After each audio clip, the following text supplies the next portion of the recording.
السلام علیکم، میرا نام ہے جلیل احمد اور آپ دیکھ رہے ہیں میرا یوٹیوب چینل ڈاکٹر جلیل ملک۔ تو جیسا کہ آپ جانتے ہیں آج ہم سرکاری ملازمین میں اس میں ایک ہمارے پاس ادارہ ہے ریسکیو کا 1122، اس کے اس میں بات کرنے جا رہے ہیں۔ تو میں تھوڑا اس پہ تھوڑی تفصیل سے بات کروں گا اس کیس میں کہ جو لوگ 1122 میں سلیکٹ ہوئے تھے، جو کہ ٹریننگ پہ گئے ہوئے تھے، ان کے ٹریننگ کے بعد ایک چھوٹا سا ان میں ایشو آ رہا ہے۔ میں حکومت پاکستان کی حکومت پنجاب سے یہ بات کرنا چاہ رہا ہوں کہ اس کی چھوٹا سا ایک ایشو یہ آ رہا ہے کہ ٹریننگ کے بعد ایک ان کے پاس ایک اسٹڈی بھی ہوتی ہے، اس میں ایک لاسٹ پیپر ہوتا ہے ان کے، تو وہ پاس کرنا لازمی ہوتا ہے۔ اگر جس بندے نے وہ پاس کیا ہے تو وہ آگے جا کے پاسنگ آؤٹ کے بعد اپنی ڈیوٹی سر انجام دے گا، اور جو بندہ رہ گیا ہے پیپر کے اندر اور پریکٹیکل کے اندر تو انہیں گھر بھیج دیا جائے گا۔ میں صرف اتنی ان سے درخواست کرنا چاہ رہا ہوں کہ غریب ماں باپ نے اپنے بچے کو بھیجا، وہ سلیکٹ ہو گیا، سارے راؤنڈ،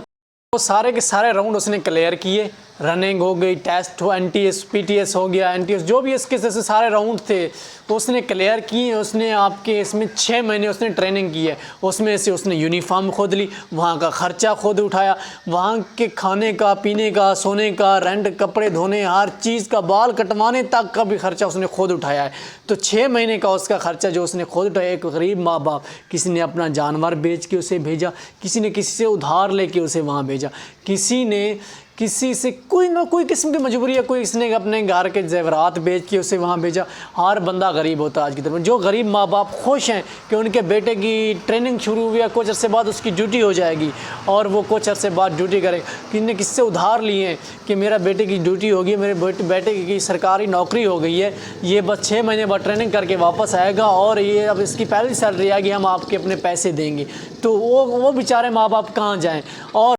ماں باپ کہاں جائیں؟ میری حکومت پنجاب سے اتنی سی ریکویسٹ ہے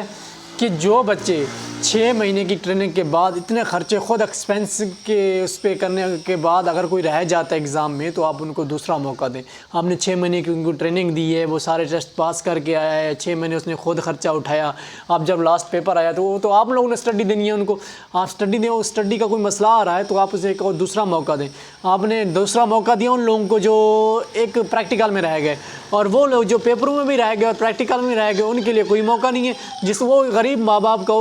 اس کے ماں باپ نے اس کی امیدیں لگائی ہوئی تھی، اس نے پورے علاقے کو بتایا ہوا تھا میرے بیٹے کی نوکری ہوگی، خوشی سے اس سینہ چوڑا ہو کر کے گھومتے تھے۔ آج جب ان کے بیٹے گھر واپس آئیں گے تو کیا وہ جی پائیں گے؟ کیا وہ اپنے قرض اتار پائیں گے جن کے لیے انہوں نے اپنے بیٹے کو وہاں بھیجا تھا؟ میری ان سے وہ ریکویسٹ ہے کہ وہ ان کو دوسرا موقع دیں، اور بے شک ان کو 3 مہینے 4 مہینے اور دے دیں اور ان کے ساتھ انصافی کریں۔